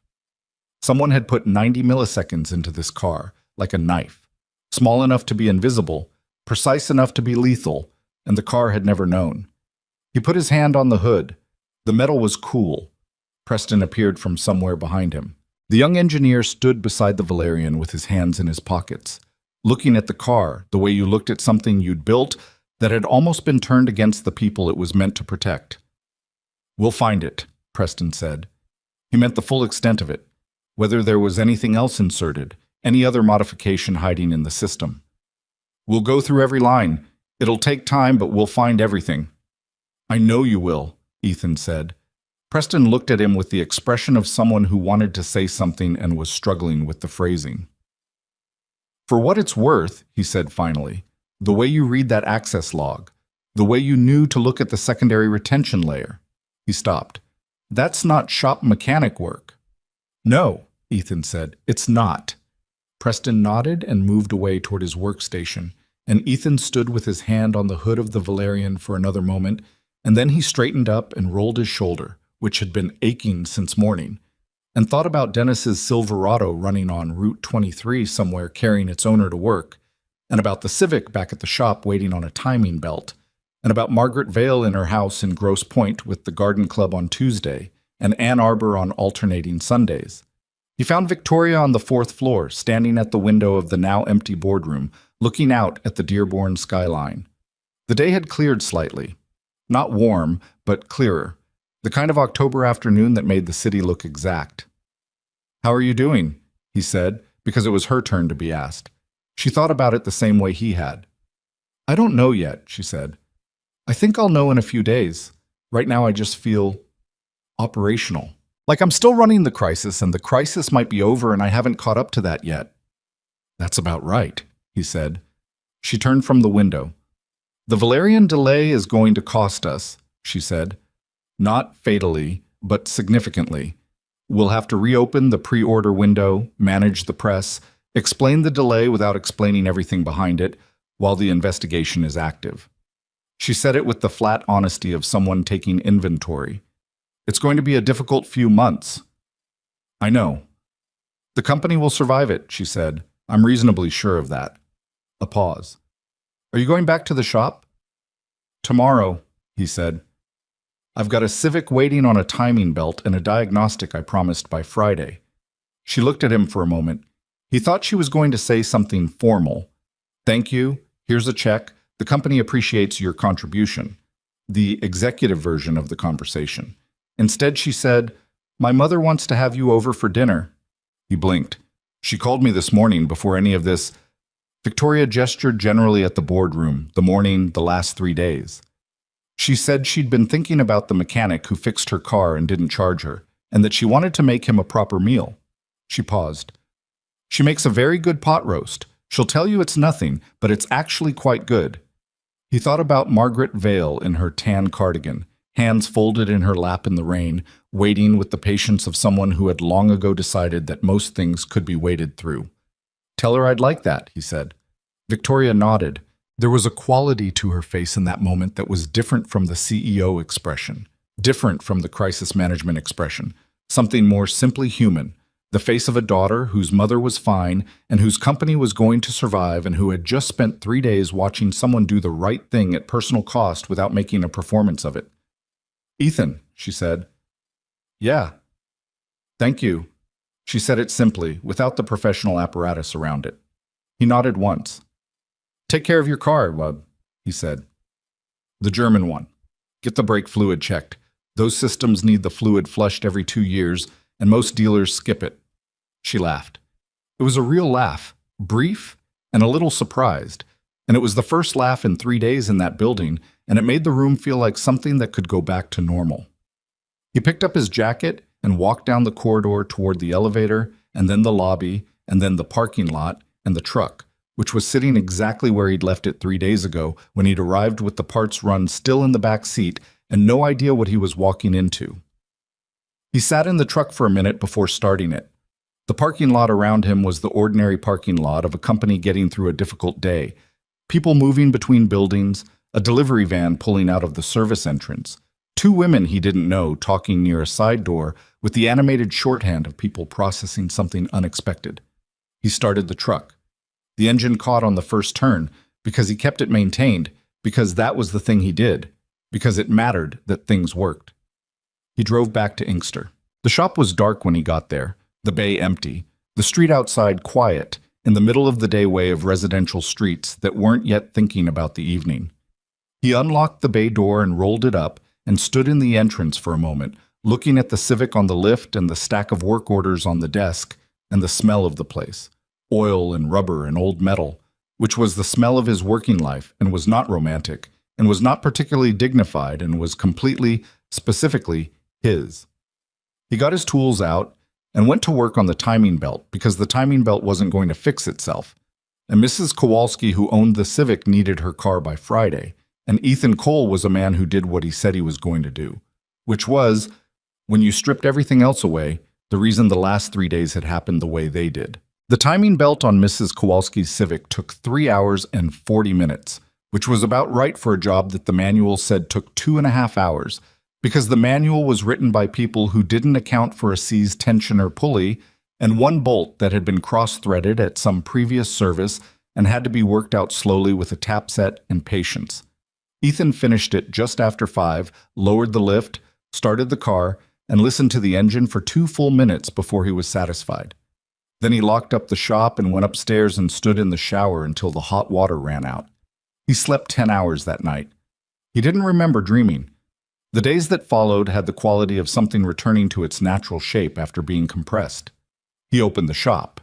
He worked on cars. He called his daughter in Portland on Sunday, their every other Sunday call, and she asked how he was doing, and he said fine, and she asked if anything interesting had happened, and he said not much. And that was the version of the truth available to him, while the federal investigation was still active, and the lawyers had asked him to keep the details quiet.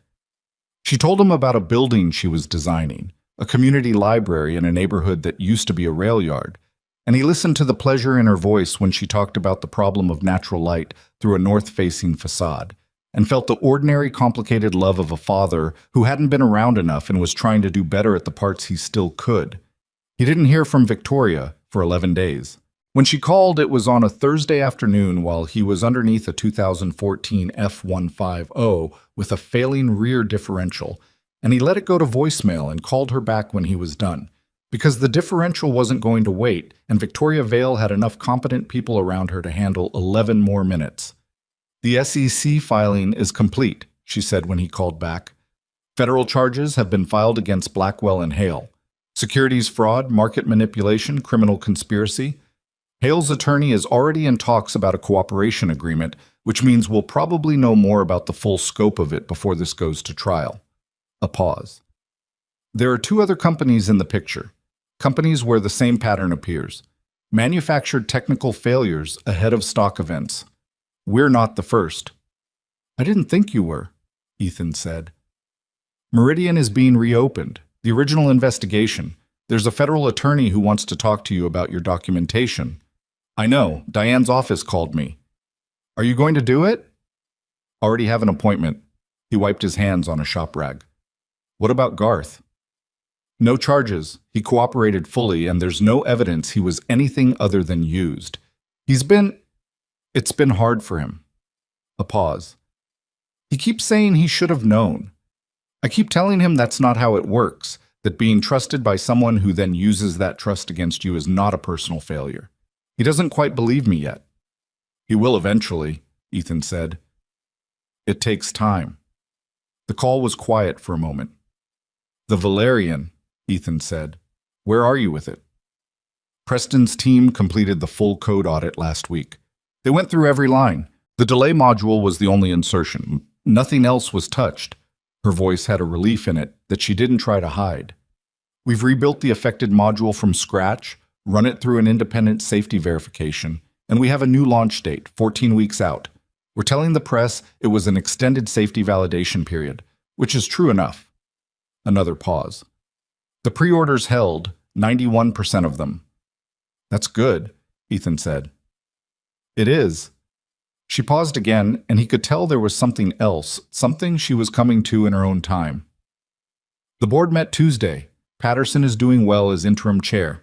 She's sharp, and she doesn't waste motion, which is what we need right now." A beat. "They voted on something else too, something I'd proposed." He waited. "A formal safety consulting engagement," she said, "independent contractor, quarterly review of the Valerian systems and any subsequent platforms we develop. Full access, complete independence.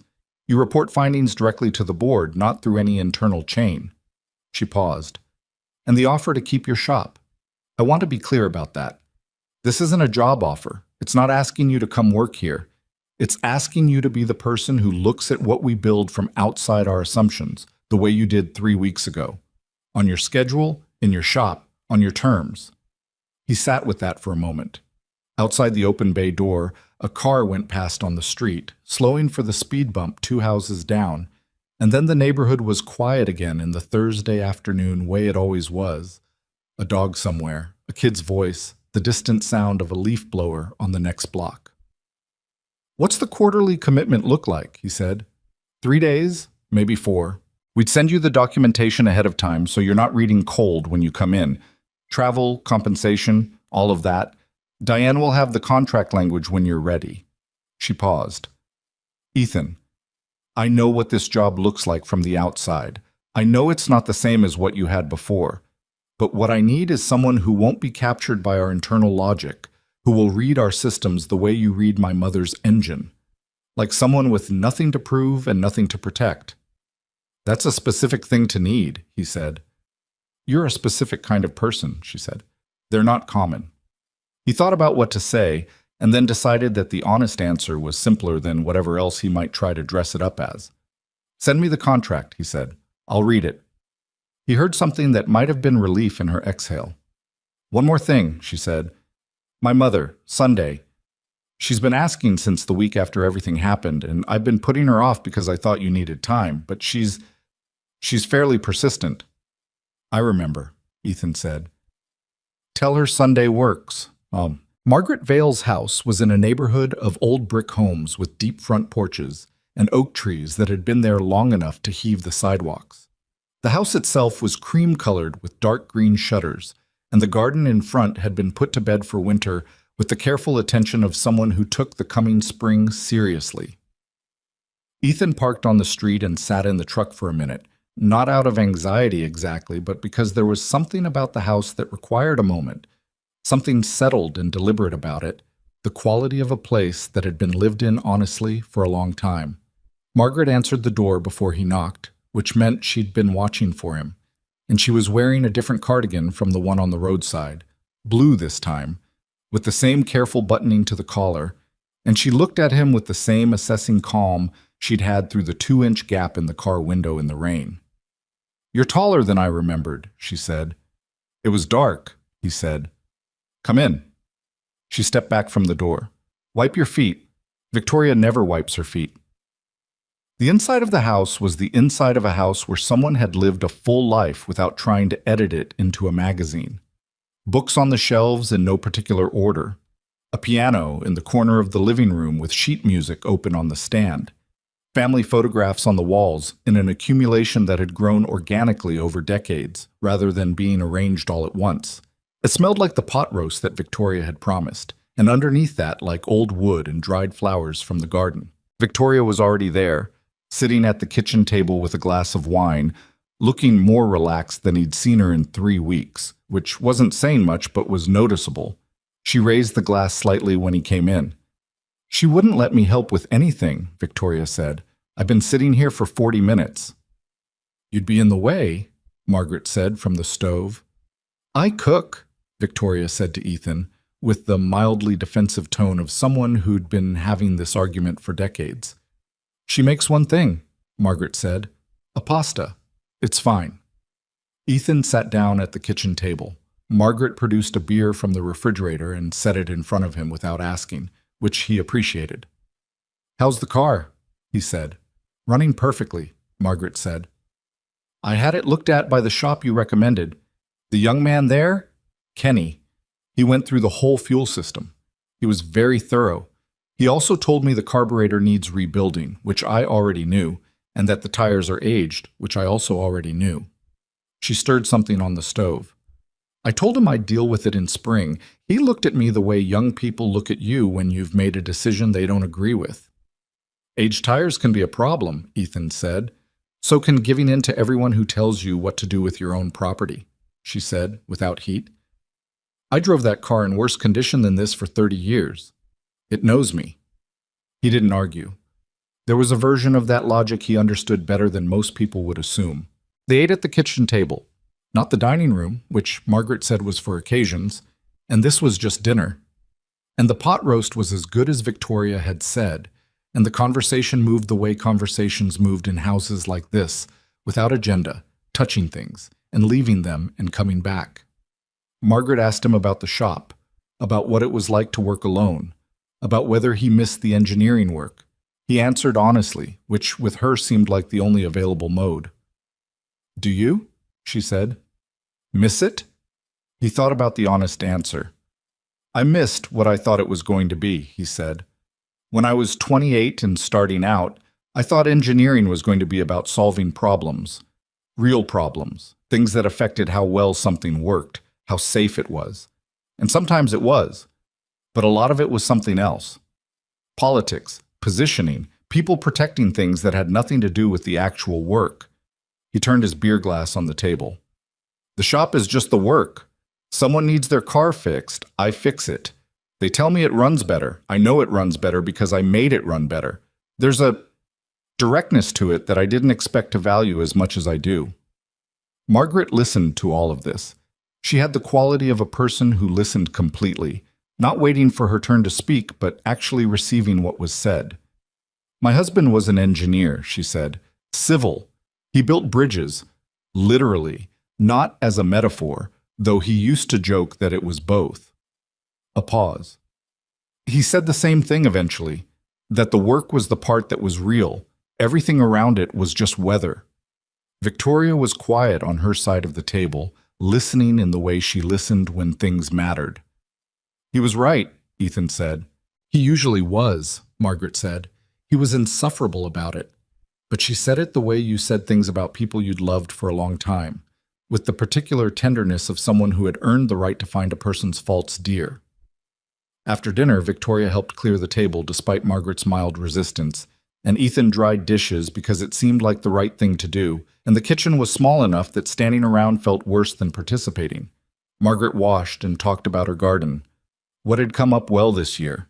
What she was going to move in spring, the particular stubbornness of a rose variety she'd had for 20 years, that bloomed once and then spent the rest of the season looking reproachful. At some point, in the easy quiet of the kitchen, Margaret handed him a wet pot to dry and said, without particular ceremony, "What they did to you at Meridian, 14 years of that." He dried the pot. "Yes." "And you kept the folder," she said. "I kept the folder." She handed him a lid. "Why?" He thought about it. It was a question he'd asked himself a version of over 14 years, in different moods and different conditions. In the early years, the answer had been something about not letting them win, about keeping the record because someone should, about the stubbornness of not conceding the truth of what he'd seen. In the later years, when the anger had worn down to something quieter, he wasn't always sure he could explain it, because throwing it away would have meant agreeing that I'd imagined it, he said. And I hadn't imagined it. I knew what I'd found. Throwing away the proof doesn't change the reality of what you found, but it makes it easier to talk yourself out of it in the middle of the night. He paused. I didn't want it to be easy to talk myself out of it. Margaret was quiet for a moment. She handed him the last dish. Good, she said, simply, as if that settled something. Tit. The federal case against Richard Blackwell and Marcus Hale moved through the early stages of the legal process with the grinding, non-linear pace of things that involved multiple jurisdictions, multiple companies, and attorneys whose job was to make certainty take as long as possible. Ethan followed it the way you followed things that had happened to you, but that you were no longer inside. With attention, but without the daily anxiety of someone waiting for a verdict to determine the shape of their life. What came out over the following months, through the investigation and the cooperation agreement Hale's attorney had negotiated, was larger than even Diane Reeves had initially suggested.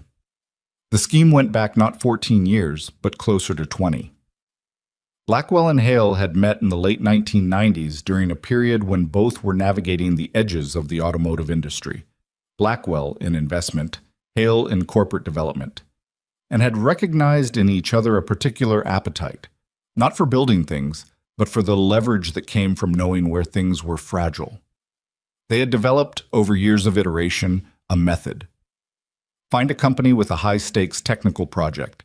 Gain access to its internal systems through board positions or consulting arrangements, or the kind of casual credential sharing that was endemic to engineering cultures that trusted each other too much. Insert a failure. Time, the failure to maximum stock impact. Position accordingly. Move on before the dust settled.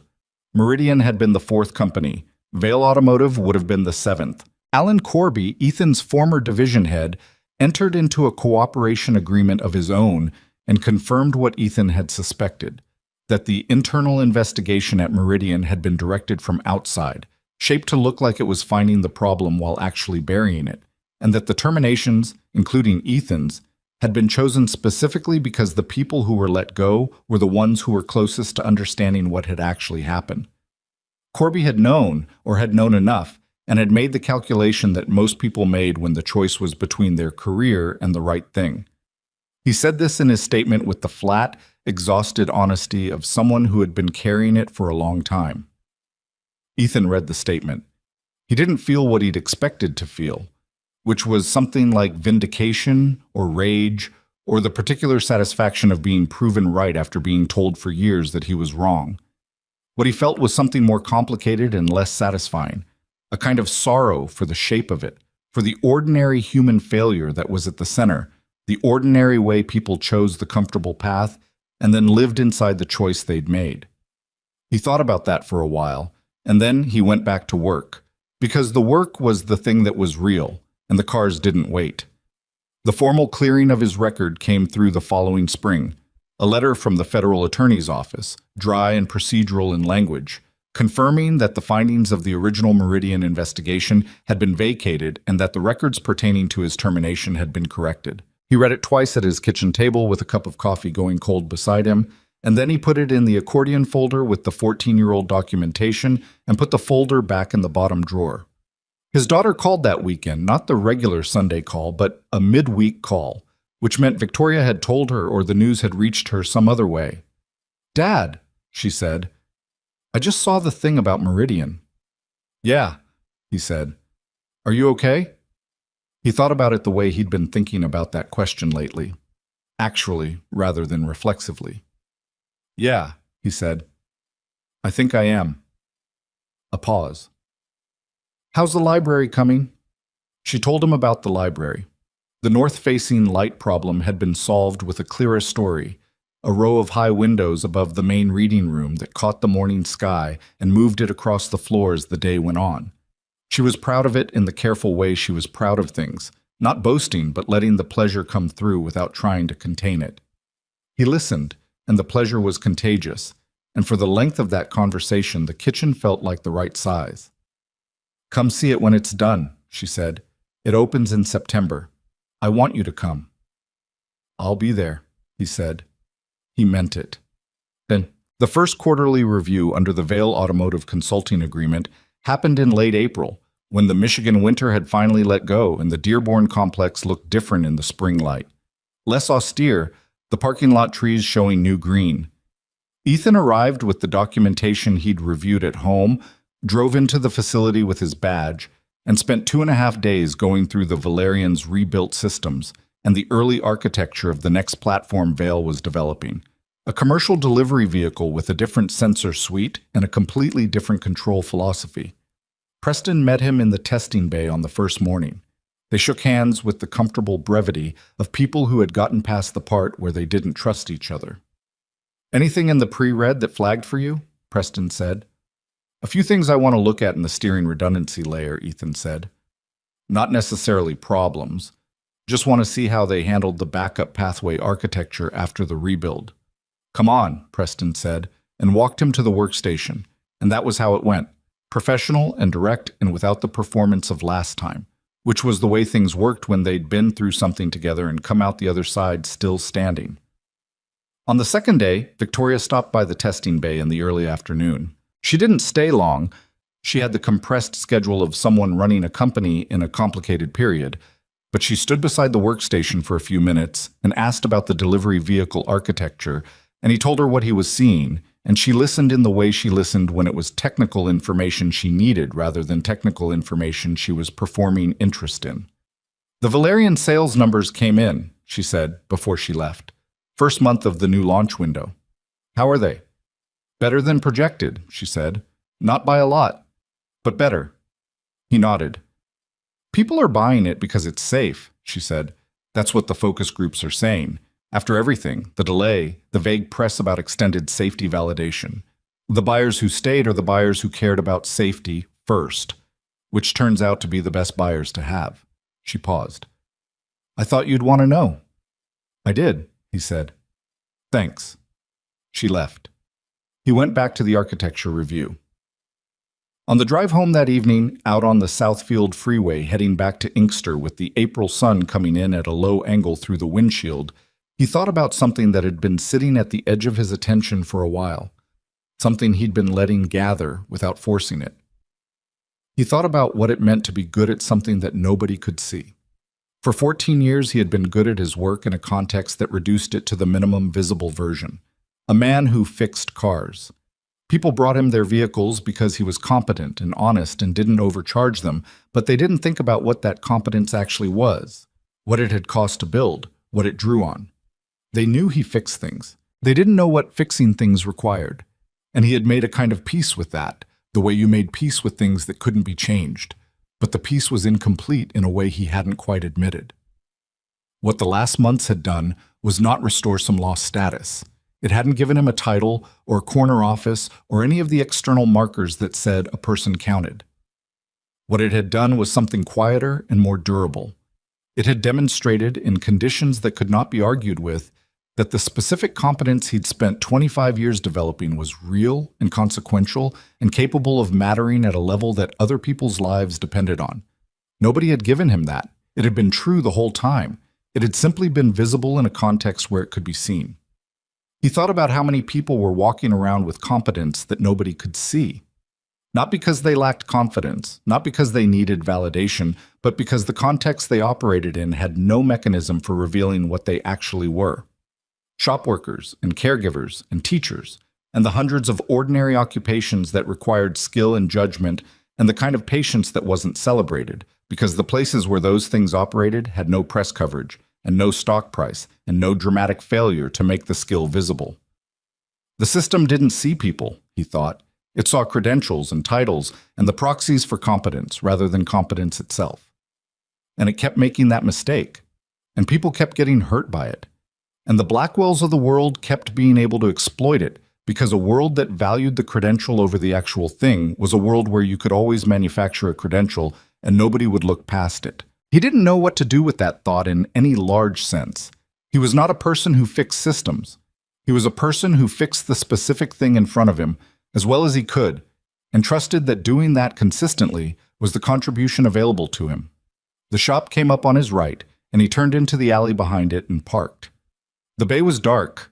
He'd closed early to make the drive from Dearborn work, and the neighborhood had the quiet of a Tuesday evening settling in. A neighbor's kid was riding a bike on the sidewalk, slow circles under the streetlight. The laundromat next door had its light on, and through the glass he could see the neighbor, whose name was Bertie, folding something at the counter and talking to a customer. He went in through the side door and turned the lights on in the shop and stood in the bay for a moment, looking at the two cars waiting for him. A 2009 Malibu with an intermittent electrical fault that had already beaten him once and that he was going to approach differently tomorrow, and a 1995 Land Cruiser that a retired teacher named Marcus had driven for 240,000 miles and intended to drive for 240,000 more, and that needed a new head gasket and a level of mechanical respect that Ethan was prepared to give it. He ran his hand along the Land Cruiser's fender. The paint was original and faded in a long streak along the driver's side where the sun had worked at it for 30 years, and the body had the small, honest dents of a vehicle that had been used and not babied. And beneath the hood was an engine that had been maintained carefully by someone who understood that things lasted as long as you took care of them and not a day longer. He knew what he was. He had always known. The last year had not changed that. It had simply created a moment where the thing he was had mattered enough to be seen. And then the moment had passed, and here he was back in the bay with the cars that needed him and the work that was real. He didn't need anyone else to know what that was worth. He had the accordion folder in the bottom drawer and the letter from the federal attorney, and the memory of 90 milliseconds that had been meant to hurt people and hadn't, because he'd found it, and he knew what it was worth. He turned off the main bay light and left the side lamp on, the way he always did when he was coming back in the morning, and went upstairs to the kitchen and cooked a proper meal for the first time in a week, because the consulting check from Vail Automotive had landed, and he'd bought good ingredients, and he had the time, and the kitchen was his, and the evening was quiet, and these were the things that constituted a life when you stripped away everything that didn't hold up. Outside, the street was dark, and the kid on the bike had gone home for dinner.